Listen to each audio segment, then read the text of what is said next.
Let me know if my screen is visible. The slides are coming in full mode.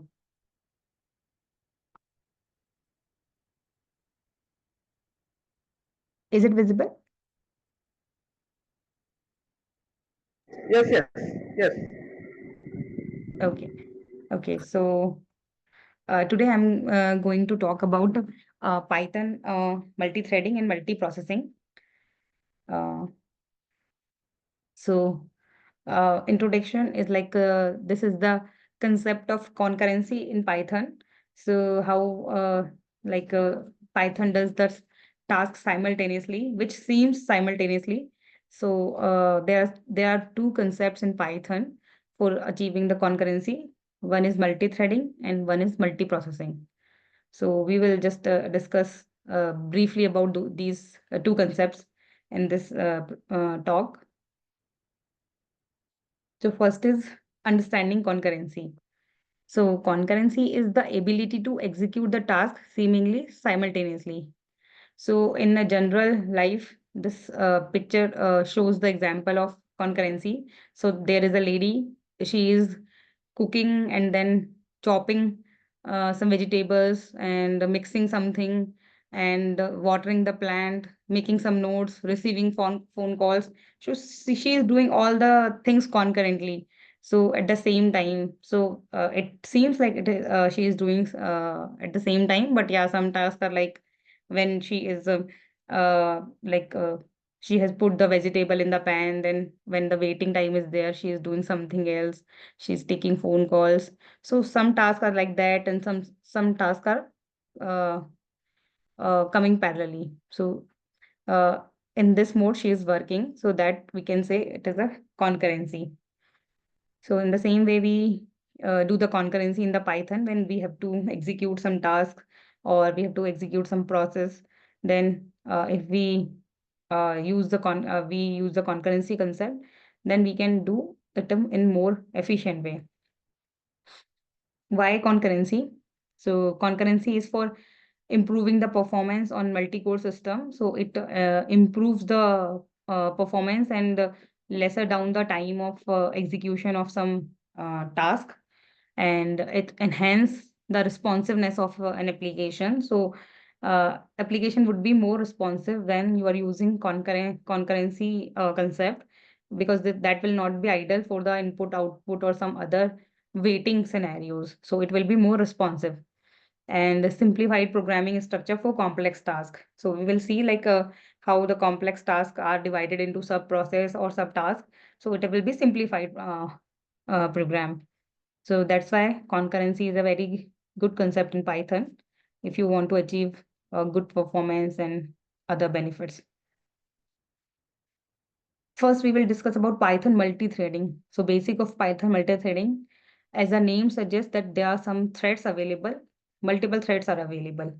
So what is thread? Thread are lightweight unit of process to be executed. So if there is a process, so the unit of execution is called thread. So that is very lightweight task. Like it does not consume very high memory. It is not very intensive thing. So that is called thread, and there are different threads available, and they share the same memory space and resources. So if you have a core, so the same core they are using all the threads.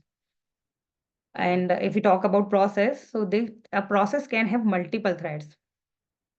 And like you can see in the image, in the real life, we can if we see this racing track, so everyone is racing in their own track, and they are working parallelly and the same in a common space. So we can just replicate them as a individual thread, like there are 1 2 3 4 5 6, there are 6 threads working parallelly in a system, that just we can relate. Threading module is like Python, to achieve this multi-threading, Python provides a threading module, which a high-level interface for working with the different threads. So we will just see one example how we use this threading module. So yeah, this was a basic concept of multi-threading. Yeah, through this example, we can understand the multi-threading in action. So I will I will show in the Python like IDE. Okay. So first, just see this program. This is a very common, simple program which is not using multi-threading. So I am just importing time module, and there are two functions I have created. One is sum, which is taking two arguments, A and B. And what is this doing? It is uh, doing the sum of A plus B and storing in the variable C. And then it is printing the sum is C. After that, I have given time, sleep time, like this time dot sleep, provide a pause. So 2 seconds of pause will be there after doing this print, and then it will return C, the sum. So that pause I have provided to make it more clear, because these are very small programs. So in the terms of time, we will not be able to find the difference. So if I'll provide the sleep, then only it will be clearly visible. And the second one is function is square. So it is taking one argument and it is doing a square of that particular input and storing in the variable B, and then printing that variable, and then again providing the pause of 4 seconds. And then I'm returning B. Now in the main program, I am taking one T variable, which is time dot time. So what it does, time, it is taking time, it is using time module, and it is taking the current time. What is the when this execution started. After that, it is calling some function and providing 2 and 3 as an argument, and the return value will be stored in S variable. And next is the it will call the square function. It will provide argument as 4, and then the return value will be stored in SQ variable. Now I'm printing the time dot time minus t. So again, this time dot time will take the current time of this particular step, and it will minus this t variable, so that we'll get the execution time of the whole process, these two steps. So let me execute this. First, it has printed sum is 5, then it is waiting for 2 seconds. Then it is printing square is 16, and then waiting for 4 seconds. And then it has printed the time as 6 seconds, 6.0017 seconds. So we can see like 2 seconds was the sleep and 4 seconds was the sleep. So the total sleep was 6 seconds. Apart from that, execution has taken some 0.001743 seconds. So the whole Why so execution, much time? which time? The Why point so much time for execution? Why 0.001 second for execution? For summing, for just summing? Yeah, this is the normal like Python is taking. We have not given any efficiency thing, normal sum and Shouldn't it be sorry. of the order of 10 power minus 6 second? I think this 0.001 is fine for two functions. Okay. Okay. But yeah, because this is the default thing. We have not implemented any efficiency and other things. So Mhm. this is the default it is taking. Okay. So we will keep this 6.0017 in mind, that it has taken 6 uh, seconds. Now we will implement multi-threading here. So what we will do? Import multi-threading.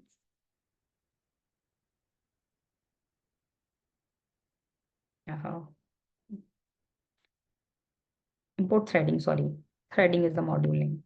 Okay, I will take the code from there.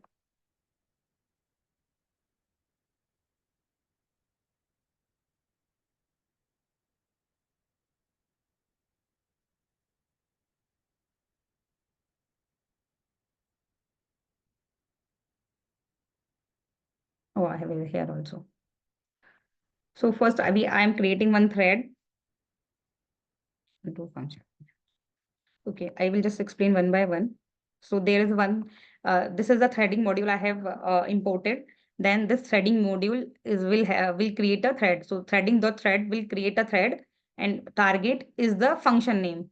So I am calling the function sum, and I am giving two arguments, 2 and 3 to this function, args equal to 2 and 3. So it will create one, what happened? It will create a one thread, and in the same way for the other function we will create one more thread.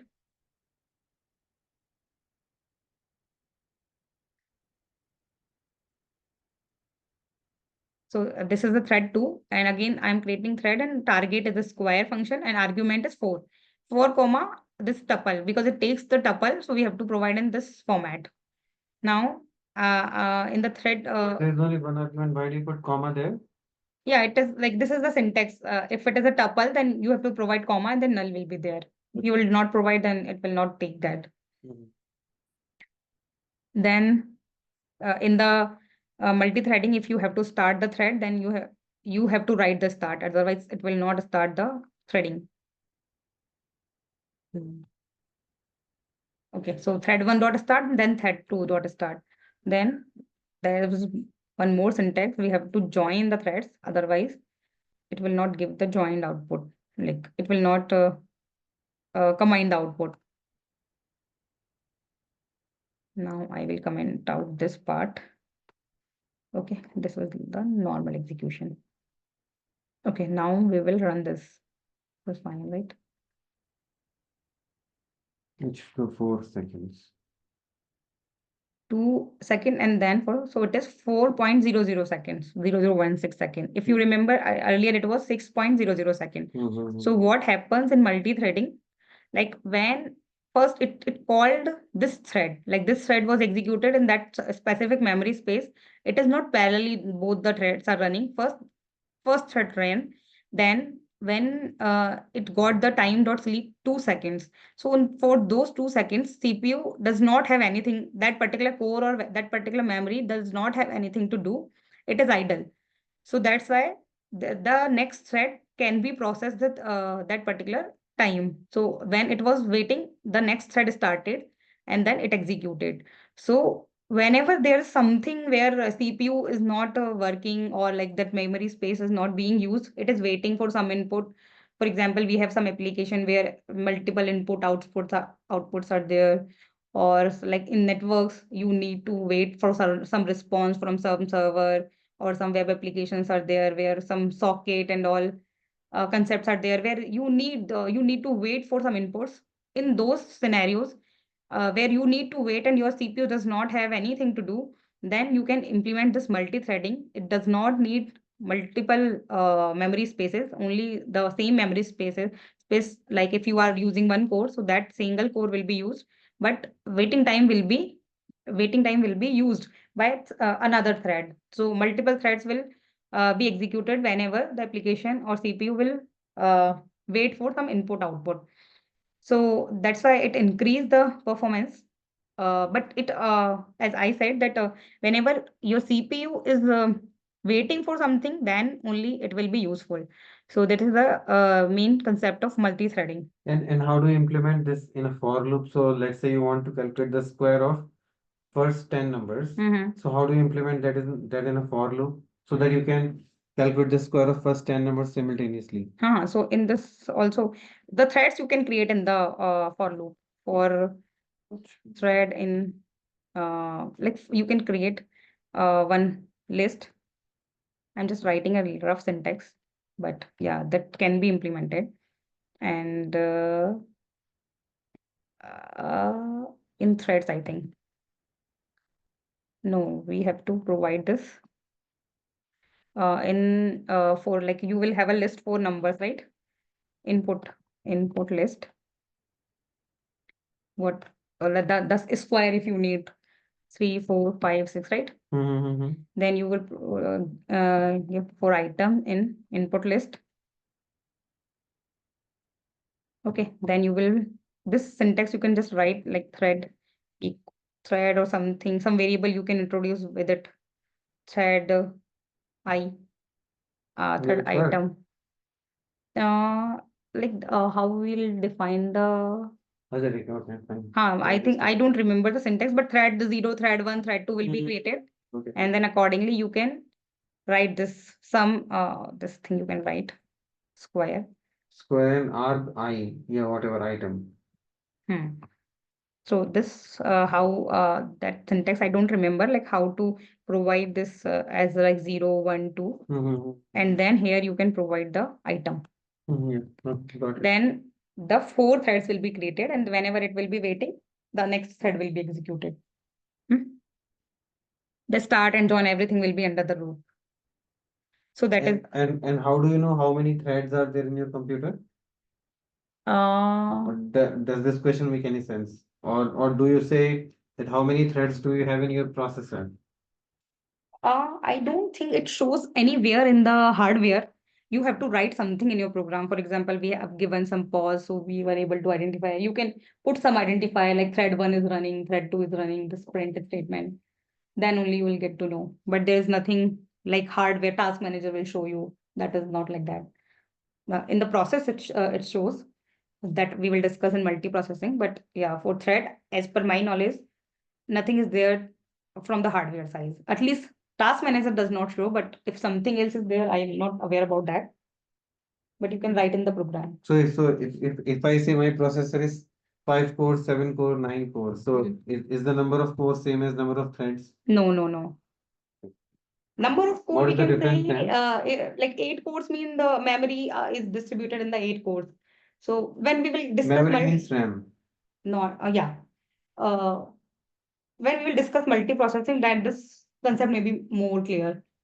So one idea like I'm getting here, like if you will just print some statement thread of whatever you are giving here. For example, the syntax of thread 0, thread 1 is this. I'm not sure it will work or not, but like that, you can write thread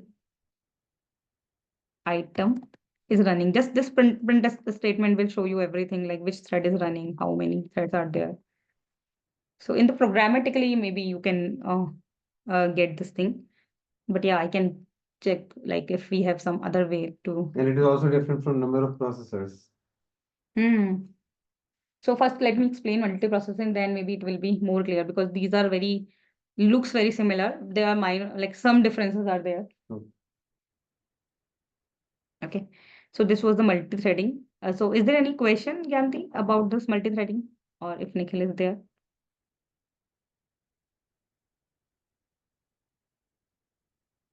Okay, then I will move to another slide. So when to use multi-threading and when not to. So I already told that this is ideal for input-output bound task. So input-output bound task means where we need the input from some user, from some application, from some network server, wherever it is required, then where CPU needs to wait, then it is very much useful. So networking, file operations are type of the task. Next is task that involves waiting for external events. Yeah, same is there. External events means some mouse click or something is there. So whenever it has to wait. And lightweight task means if it involves memory consumption, like intensive, thread will not be an intensive task which will consume very much memory. Otherwise, like at least this is not a true parallelism. So in the multiple cores, multiple memory spaces, you will not run. So generally, the threads are very lightweight task, and it is not ideal for intensive task that where true parallelism is required. That means if you need like a very high memory space, and every task needs to divide in the different part of memory. It will like computing and some high scientific calculator, we can say that kind of application needs calculation, not it does not need input. So in those cases, multi-threading will not help much. Okay. Next is Python multiprocessing. So this is the power of parallelism. So here we can say true parallel things are there. So first we will just see what is the process. So it is an independent instance of Python interpreter. So it is a basic execution unit of a Python interpreter, which takes its own memory, its own resources, its own input output things. Multiprocessing involves running multiple processes simultaneously, each with its own memory and resources. So as I told, that process has its own memory space and own resources. So if it is multiprocessing, that means multiple processes are there and they are running in their individual memory space and their uh, respective resources they are using. So in the threads, it was a shared memory. The same memory all the threads were using. Whenever it is free, then other threads, was coming. But in the process, it is not like that. Every process will have its own memory space. Processes can share and communicate the data with multiple mechanisms. So if a single task is there and it is divided into multi-processing, so each processing is giving some data. So how they will communicate with each other, because everything is different, memory is different, resource is different. So there are multiple mechanisms there through which these processes communicate. So these are inbuilt in the Python. So how they communicate and how they share the data, so to give the final results. Multiprocessing module is the module in the Python which provide the tool to manage multiple processes, and it provides true parallelism, that because this uses separate CPU cores. Okay, so here the code of multiprocessing. So again, we will see in the IDE itself, PyCharm. Okay, so I will open this code. So here I have imported multiprocessing module and time module. The same function I have used here, sum of A or B and then C. I have given 15 seconds time sleep here. I mean pause here, then printing. The same is square, and here I have given sleep time of 6. And now for implementing multiprocessing, you have to provide this name equal to main. This main block will create the process, different processes. Otherwise, these different processes will not be created if you will not provide this main block. So now the syntax is almost similar to multi-threading. We have to create processes. So processes will be multi-process. It will be imported from multi-processing module. Then you will create process. You will provide target as function name, arguments, whatever you have to provide to the function. The same way, process 2 will be created. Multiprocessing dot process. Again, target will be square and arguments is 4. The same thing I have done. The same arguments and function I have used in the multiprocessing also. Like same in the same manner as we were doing in the threading, you have to start the processes also and you have to join the processes also. Okay, now how the multiprocessing works, that I'm just showing. So there is a task manager. I will open it. Where is the details tab? This is the details tab. Okay, so we will just check whatever Python processes are there. For now, there is nothing related to Python, only PyCharm is there. Okay, so that's why I have given this pause so that we can see there. Maybe I can give more. 10 here.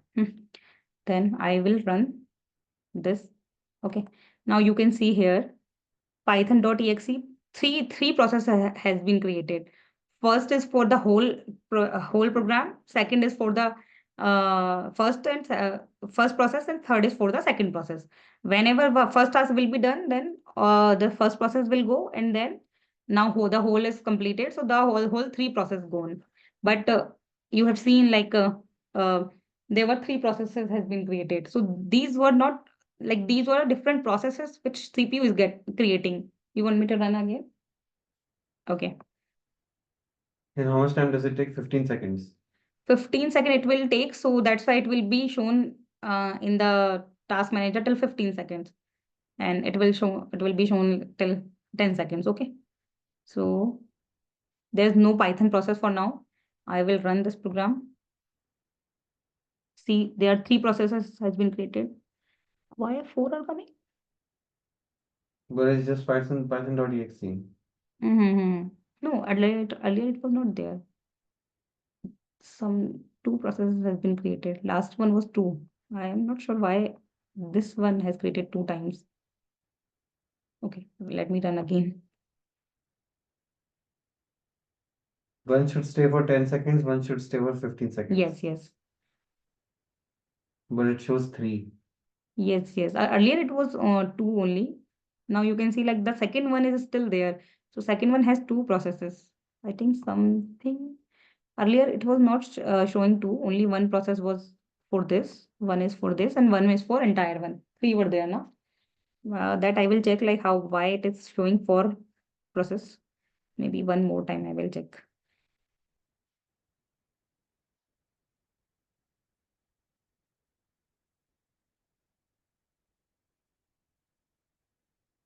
Okay, there's nothing like Python. Nothing. Okay. Then I will run this and 1, 2, 3. Then fourth is again created. Then the first will go after 10 seconds. I mean 15 seconds. Yeah, first went. Then the second and third will go like together, because after second will complete, then the whole program will complete. But yeah, something weird is happening, like second process is creating two processes. That I will check why it is happening. But first time when I ran that, only then at the time there was only one process was created for the second one also. So yeah, that I will check. Maybe some looping is not there, but yeah, I'm not sure. And when you do multi-threading, does it also show all those processes? Well, Yeah. what happens when you do multi-threading? Yeah, I will show. Only single process will be there.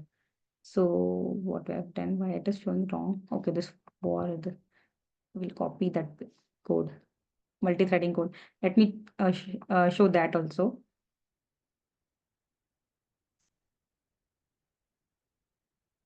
Uh-huh.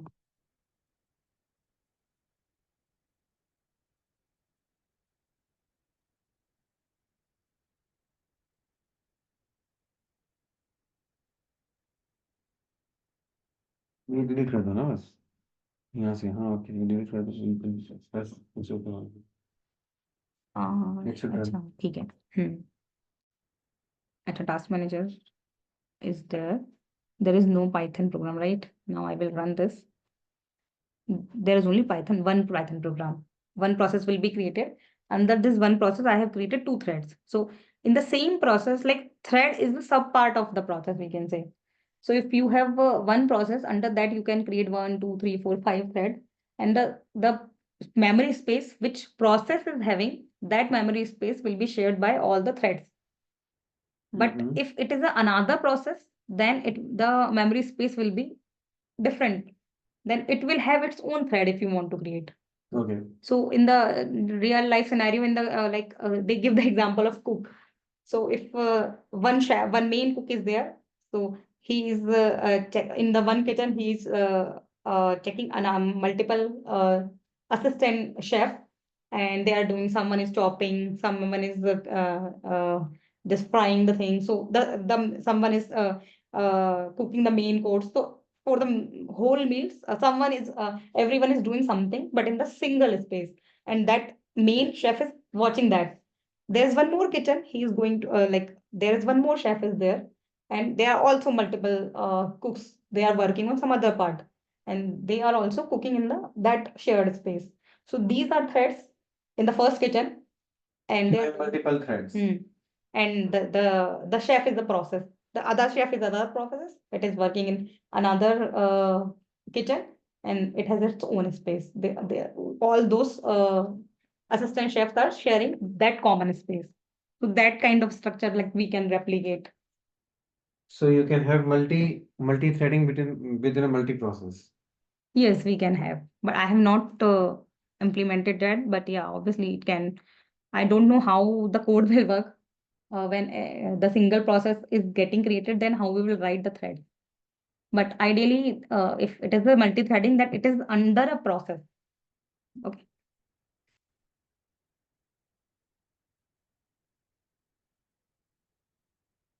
Okay, again.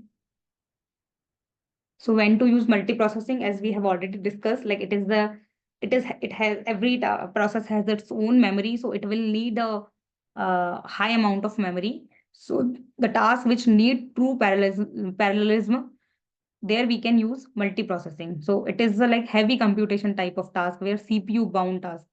It is not input output bound task. If there are CPU bound tasks where the task needs CPU, its resources and memories, where intense calculations are there. That kind of task is there. Then you can use multiprocessing, which will need the high amount of memory. So in the diagram also, there's a main memory, and the main memory is getting used by two processes. So every process is using their own CPU core, their own input output, and their own input output units. So this is the concept of multiprocessing. This is a comparison of multi-threading and multiprocessing. So we can see this is the a process, application, program, any thing where we are doing multi-threading. So it has a common memory. If it is an application, under the application directly we are doing threading. So that means there is a single process in the application and the whole memory is there and every thread is using the same memory. If it is a process, then that process has its memory and the every thread is using the same memory. And in the multiprocessing application or program is there, I think process should not be there. So if application program is there, so they have the memory space. This memory space is divided into three parts, and every process is using uh, that particular memory. Okay, process is there and sub process are there. Then it is fine. Okay, so this is the basic difference in multi-threading and multiprocessing. So in the terms of words, we can like features, we can just compare both. So basic unit of multi-threading is a thread and multiprocessing is the process. Memory space is shared between threads, but in the multiprocessing, shared separate for each process. True parallelism is limited by global interpreter lock. So there is a concept of GIL also. I have not discussed that. So the overview is that to ensure thread safety and to be proper execution of the program, Python has a GIL concept that is kind of lock. If one thread is getting executed, other thread will not come at the same time. So that's why if computer is idle and that thread is not working, then only other thread will come. So that's why it is not parallel thing. So parallelism will not work here. It is sequential, but whenever computer like CPU is waiting, then our thread is working. That's why it is fruitful for us. So waiting time is being used. But in the multiprocessing, it is truly parallel thing because multiple cores are getting used. Communication is like easier due to shared memory. Obviously, we can understand there's single memory, so whatever thread is getting data or something in the shared memory, it will be there. But here, the memory and the resources, everything is different. So they have some specific mechanism to requires some communication, inter-process communication to share their data or anything.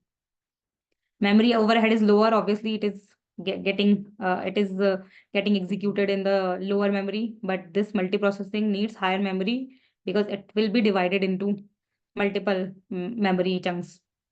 Ideal use cases are like input-output bound task for multi-threading. For example, network request, file input-output operation, where we need some input-output and CPU needs to wait. But here, CPU bound task like heavy computations in multiprocessing that we have already discussed. Yes, so that's it from my side. Thank you, everyone. Yeah, if you have some question, please let me know. Yeah, honestly speaking, I could. Your voice is I could not. breaking. I'm not able to understand.